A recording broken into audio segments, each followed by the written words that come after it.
जी, अस्सलाम वालेकुम student, welcome back. अच्छा, ये दूसरा जो हमारा लर्निंग ऑब्जेक्ट दूसरा जो सेक्शन है, हम डिफरेंस करेंगे इनकम स्टेटमेंट में। Income statement of merchandising company कैसी होती है और कितना किसमें डिफरेंस आता है। ठीक है, तो इसको थोड़ा सा मैं आपको सामने ये आपको नज़र आ रही हैं इनकम स्टेटमेंट दो।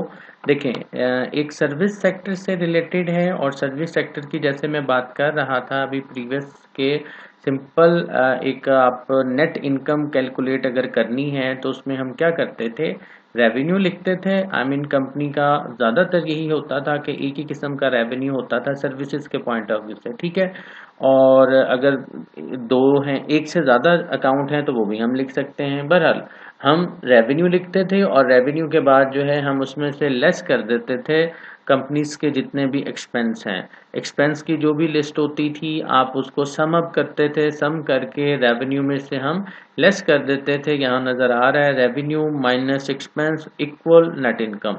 तो नेट इनकम हम इस तरह से निकाल लेते थे सर्विस सेक्टर से। ठीक है, जो भी आपका रेवेन्यू है उसमें से आप सारे एक्सपेंस माइनस कर देते थे तो नेट इनकम आ जाती थी। अब मर्चेंडाइजिंग या मैन्युफैक्चरिंग कंपनी दोनों में जो उनकी इनकम स्टेटमेंट है, तो पहली बात तो आपने जो डिफरेंस लेके आना है यहाँ पे, अब रेवेन्यू की जगह पे वर्ड आपने यूज़ क्या करना है, सेल। क्योंकि जो मर्चेंडाइजिंग कंपनीज हैं उनकी अगर बात हम करें तो वो हमेशा हम बात यही करेंगे कि प्रोडक्ट सेलिंग कर रही होती हैं, वो कोई सर्विसेज नहीं दे रही होती। ठीक है, और जब प्रोडक्ट की हम बात करते हैं तो प्रोडक्ट को हमेशा सेल किया जाता है। प्रोडक्ट के साथ हम हमेशा वर्ड सेल का यूज़ करते हैं। ठीक है, आप लोगों ने कभी भी नहीं सुना होगा कि प्रोडक्ट से रेवेन्यू जनरेट हो रहा है। ठीक है, तो एक तो ये मेजर डिफरेंस है जो कि आपको अब लिखना है।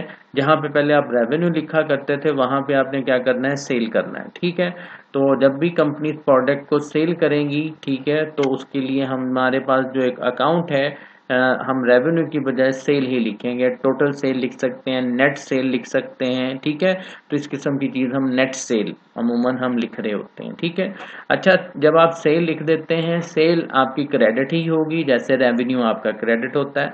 और उसके बाद फिर माइनस करते हैं कॉस्ट ऑफ गुड्स सोल्ड। ये आप लोगों के लिए नई चीज़ है, कॉस्ट ऑफ गुड्स सोल्ड। इसको ज़रा समझें, कॉस्ट ऑफ गुड्स सोल्ड होती क्या है। Cost of goods sold basically आपने जो एक रॉ मटेरियल या इन्वेंट्री परचेज की थी ना, ठीक है, तो उस इन्वेंट्री में से जितनी भी आपने जो है सेल पर्पस के लिए यूज़ की, ठीक है, जिसको आपने सेल किया, उसको फिर हम कहते हैं कॉस्ट ऑफ गुड्स सोल्ड है। देखें, कोई भी प्रोडक्ट है, लाइक आप देखें आपके पास मोबाइल की ही अगर आपकी शॉप है, कोई आप कंप्यूटर एक्सेसरीज की आपकी शॉप है, ठीक है, तो उससे रिलेटेड अगर हम बात करते हैं, ठीक है, आपके पास अगर आप किसी अपने क्लाइंट को जो है लैपटॉप ही परचेज सेल कर रहे हैं, अब वो लैपटॉप आपने कहीं ना कहीं से पहले परचेज किया ना, होलसेल मार्केट से आपने परचेज किया।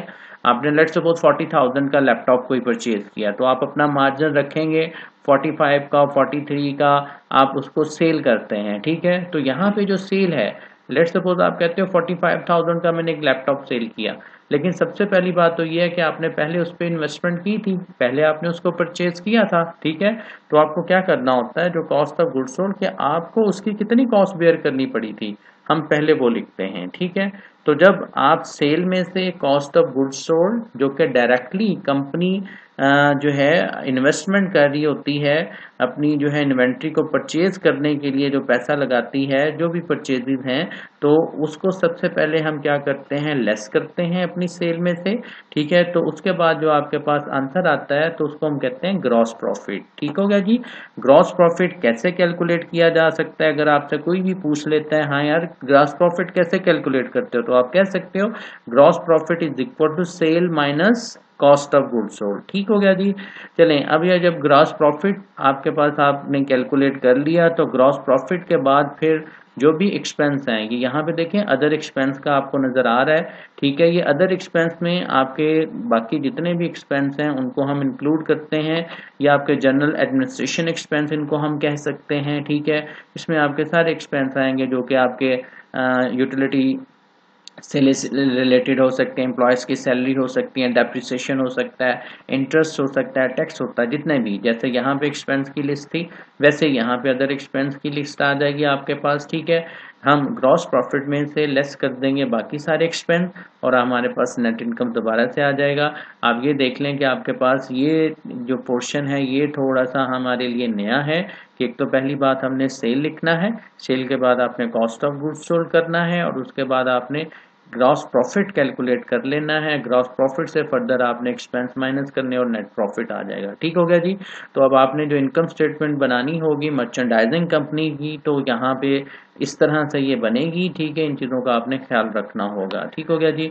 अच्छा जी, अब आगे आपके पास जो हम इसकी फर्दर जो कॉन्सेप्ट है यहाँ पे बल्कि एक एग्जाम्पल भी है, इस चीज़ को हम देख लेते हैं।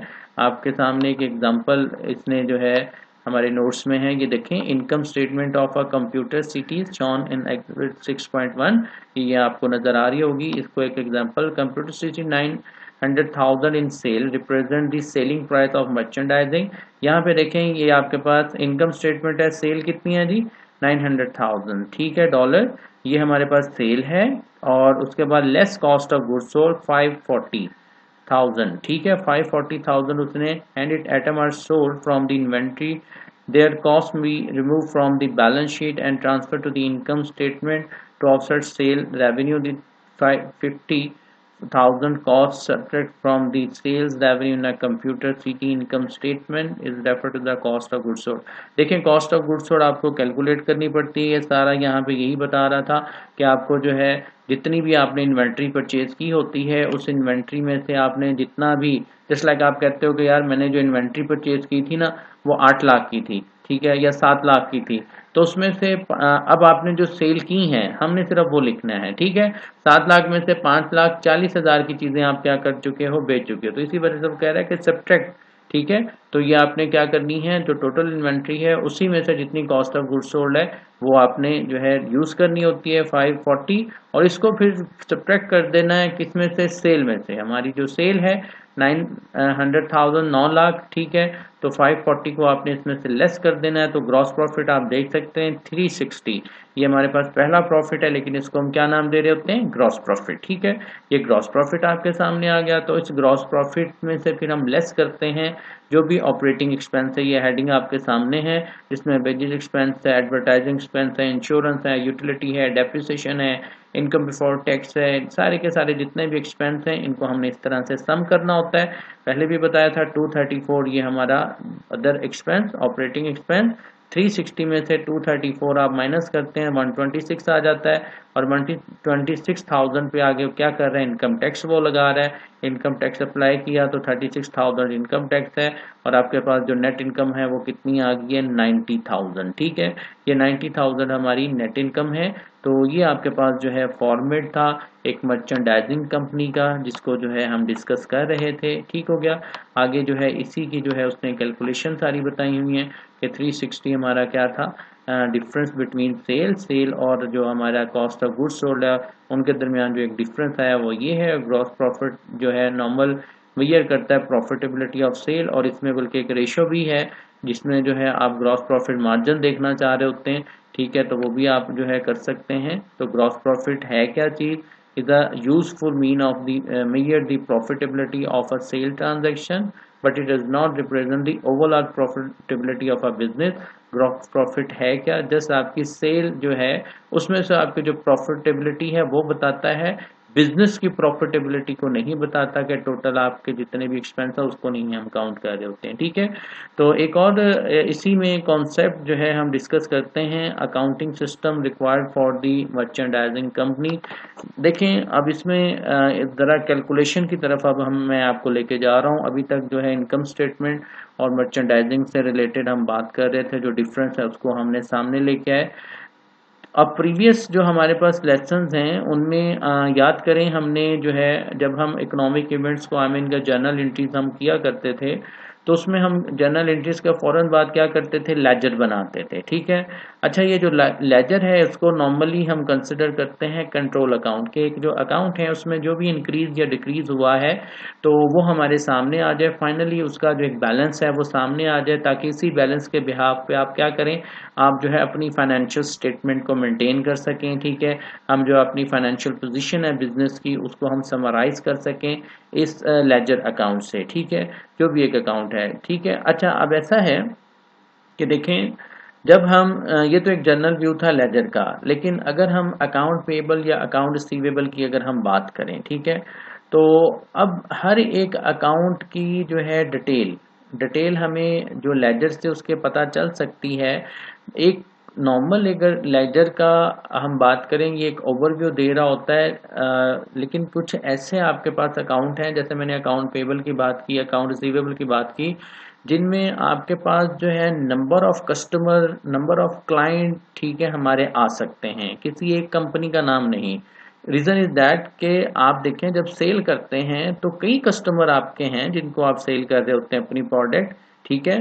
तो उसके लिए फिर हमें क्या करना पड़ता है, अगर हम अकाउंट रिसीवेबल, नो डाउट हम एक एडअप करके total account receivable balance sheet में शो कर देते हैं, लेकिन अगर उसकी डिटेल हम देखें तो हमें डिटेल से पता चलेगा कि कौन कौन से क्लाइंट है और किन किन से हमने पैसा लेना है। तो उसके लिए फिर हमारे पास यहाँ पे जो मैं बात करना चाह रहा था, सब लेजर अकाउंट होता है, ठीक है, कि आप कुछ आपके पास अकाउंटिंग जो है के जो लेजर्स हैं या कुछ अकाउंट्स के हमें सब लेजर बनाने पड़ते हैं। Sub ledger contain the information about the specific control account in the company journal ledger, ठीक है। तो मर्चेंडाइजिंग कंपनी में खास तौर पे जो अकाउंट रिसीवेबल हैं, ठीक है, यहाँ पे देख लें, और अकाउंट पेएबल है, तो उनके लिए आपको सब लेजर जो है लाजमी बनाना पड़ता है, क्योंकि जस्ट लाइक यहाँ पे ये जैसे बात कर रहे हैं कि 500 आपके पास क्या है, कस्टमर हैं, ठीक है, 500 कस्टमर को आपने क्रेडिट किया, इट्स मीन के 500 इंडिविजुअल कस्टमर अकाउंट के नाम लिखे हुए, ठीक है। तो हर एक क्लाइंट का जो भी जिससे जितना लेना है, ठीक है, वो हमारे पास डिटेल होनी चाहिए, और उसी को हमने सम अप करके टोटल अकाउंट रिसीवेबल अपनी बैलेंस शीट में शो करना होता है, ठीक है जी। चलें जी क्लास, ये सब लेजर का कॉन्सेप्ट भी मैंने आपको दे दिया। अगले सेशन में जो है हम दो अप्रोचेस की बात करेंगे अकाउंटिंग में, जो कि मर्चेंडाइजिंग इन्वेंट्री के लिए हम यूज़ करते हैं।